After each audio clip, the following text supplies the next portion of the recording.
Hey, welcome to Monday. It's a rough day yesterday. As you can see, I'm in my black morning attire.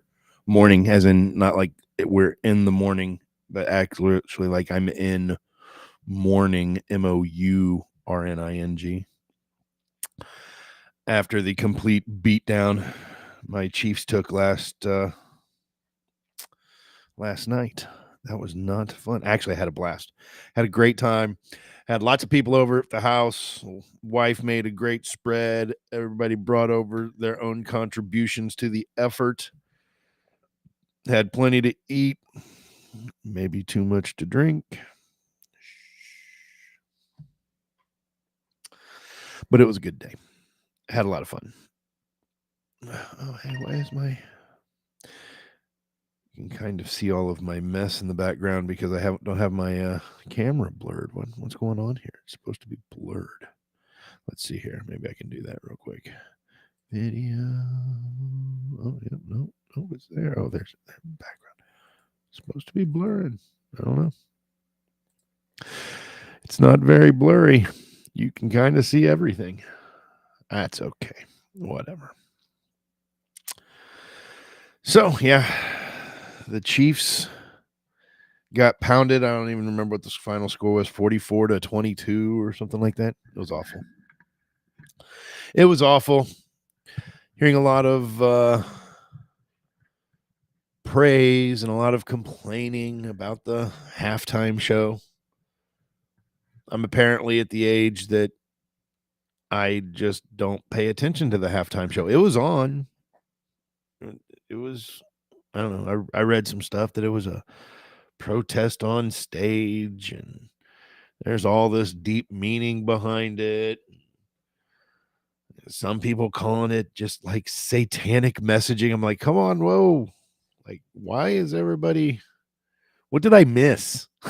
Like, I was too busy talking to family and friends. I must have missed something. I've done a little bit of reading on it, but I'm not going to spend a lot of time talking about it because I'm not, like I said, I didn't watch it. But man, people are bent out of shape about that thing. I don't know what the deal was. I'm familiar that Kendrick Lamar is a famous rapper. I've never really heard any of his songs. And I'm not even like I even like some rap music. So I'm not like an anti-rap music guy. But I just, as I got older, I kind of stopped listening to new rap. And yeah, I don't know. I guess I should if I want to figure it out, I'll have to dig in a little deeper. So that kind of wraps up the football season after getting drubbed by the Eagles. I always root for history to happen, right? So like what was it, 2012 or 15, somewhere back in there, 10 years ago or so, Tom Brady and the Patriots were like undefeated. I hate the Patriots, especially when Tom Brady was, on the Patriots. I hated the Patriots. But I'm telling you what, I wanted to see them win that Super Bowl so I could see history.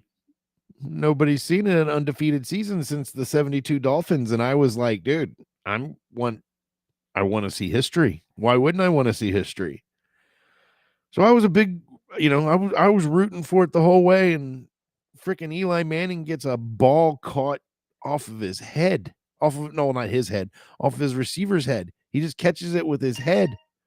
And then the next thing you know, freaking Giants are beating the Patriots, and we don't get to see history.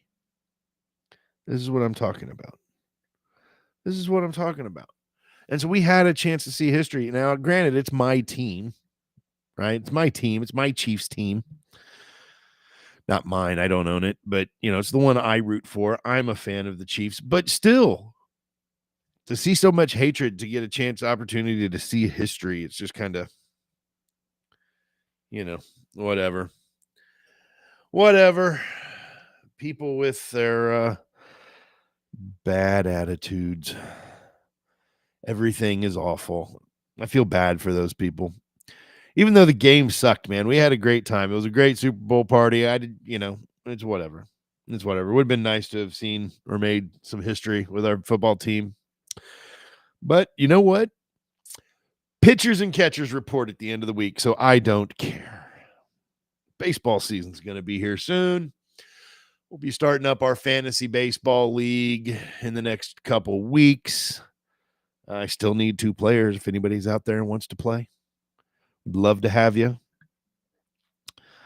But yeah, that's football's over. It's time for baseball. So I'm excited about that. For whatever reason. Yeah, I don't know. I don't know why it's not blurry in the background. It should be that way. You can't, my TV is not distracting you in the background. I just realized stuff was playing, distracting me. Oh well. Anyway, so that's what happened. So yeah, getting up this morning, that was a little hard.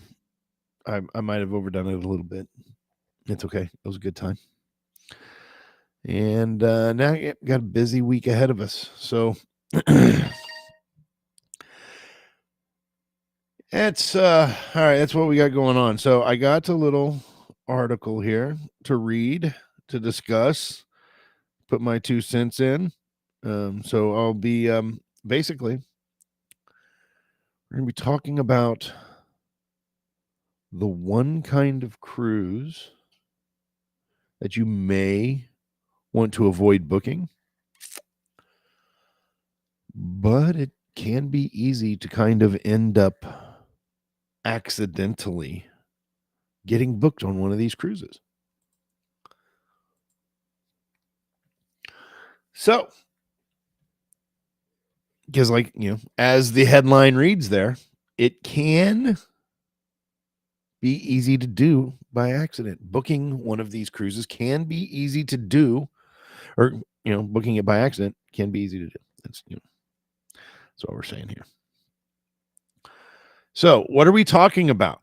We're talking about chartered cruises. What's a chartered cruise? Well, a chartered cruise is basically when a company, an organization, an entity, whatever, buys out the entire cruise.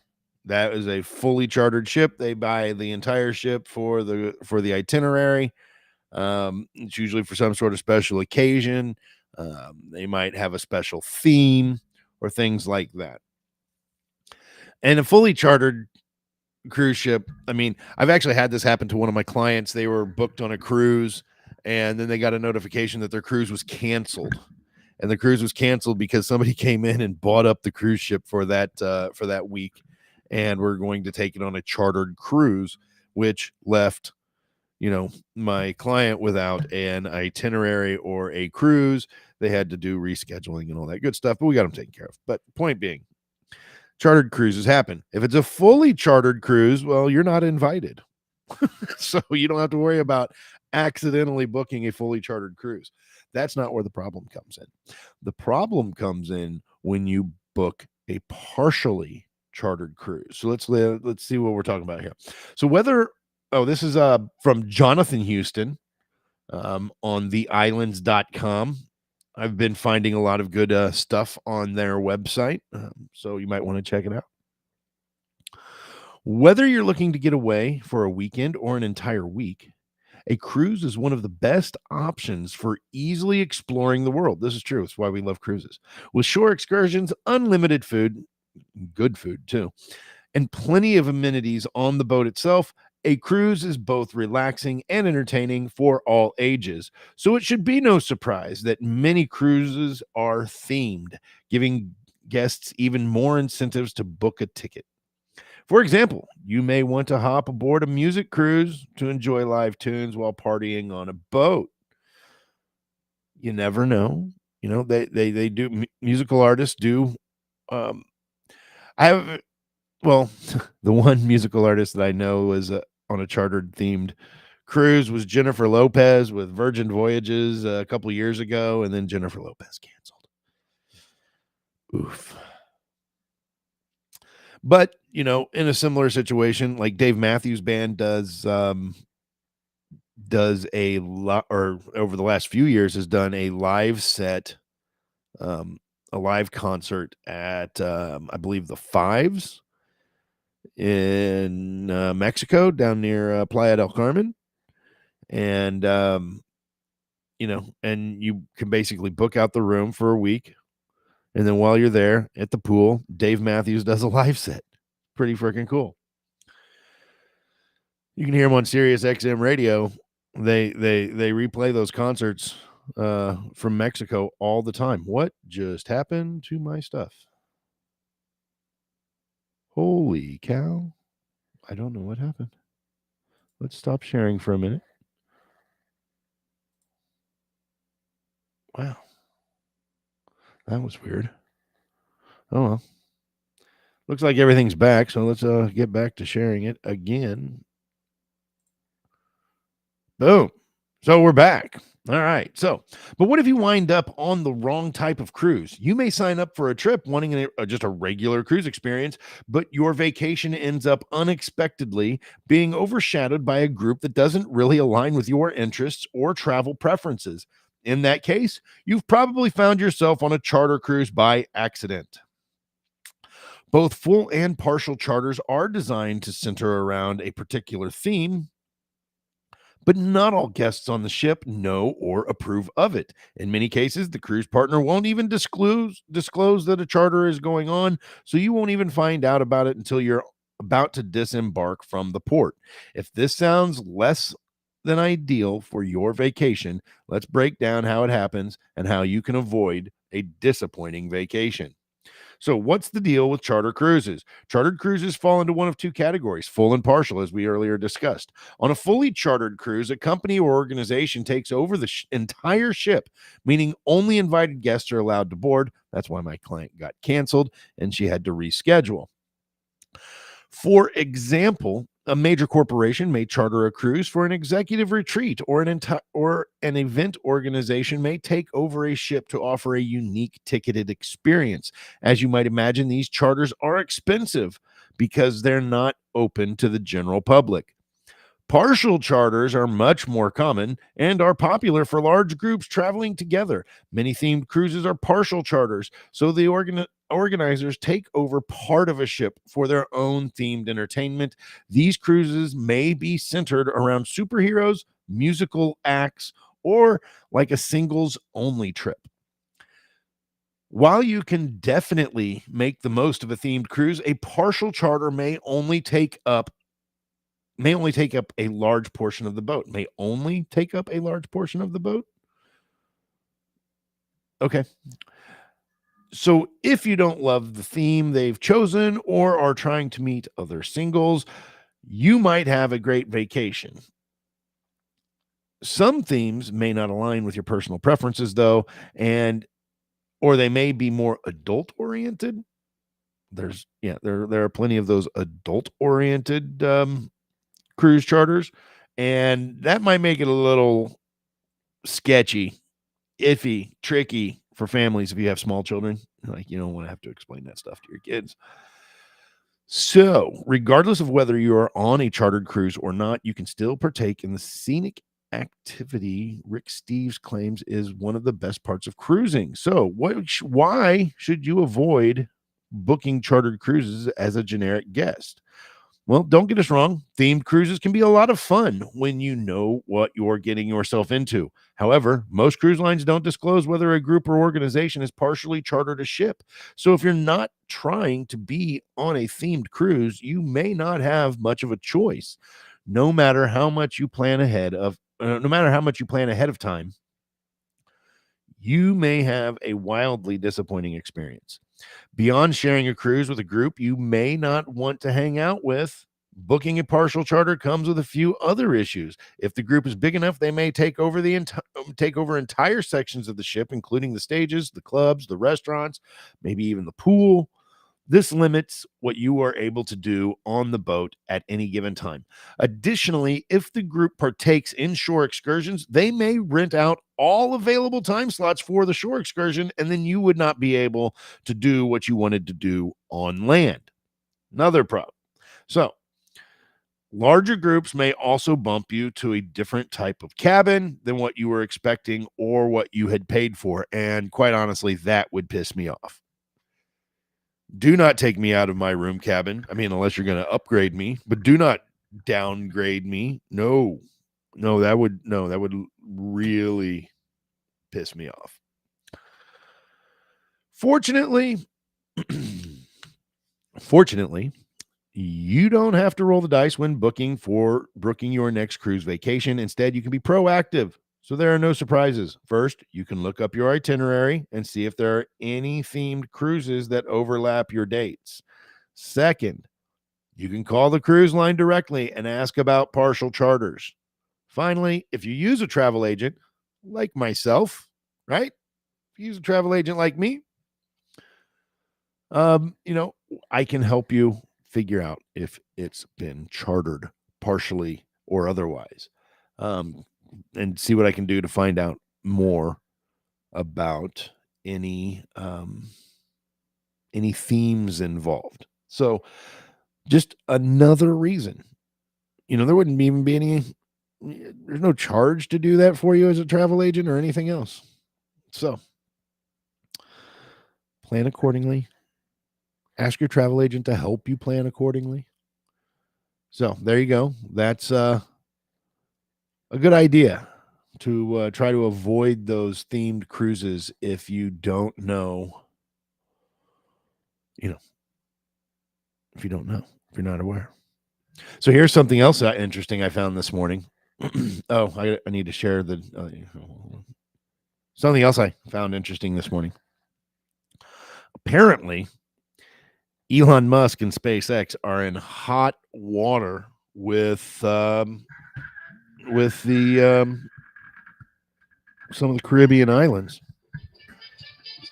So I'm gonna have to skip on that. I'll have to call it back. But yeah, so apparently he's in a little bit of hot water with the Caribbean islands. So let's see here. So Grand Turk, which is the only cruise port in the Turks and Caicos. Yeah. Well, a few months ago, SpaceX had a test flight and it disintegrated on re-entry. And apparently a lot of that debris has been landing in the Turks and Caicos, particularly on Grand Turk. Locals and tourists in the Turks and Caicos Islands are dealing with unexpected fallout from SpaceX Starship that exploded last month. The debris from the unmanned spacecraft rained down on the islands right after the upper stage broke apart during re-entry on January 16th. Locals and visitors are finding pieces of the wreckage near their homes and in tourist areas. SpaceX has urged people not to handle the debris, but some are frustrated with the slow cleanup process, and they're like, screw it, I'm doing it anyway. I'm not waiting for Elon to come get this cleaned up. I'm going to get it cleaned up myself. And so that's what they did. And yeah, it's a pretty popular cruise port. When I've been to Grand Turk, I'm not a huge fan of the port. The beaches and the water are beautiful. And so if all you want to do is go sit on a beach, it's a great stop.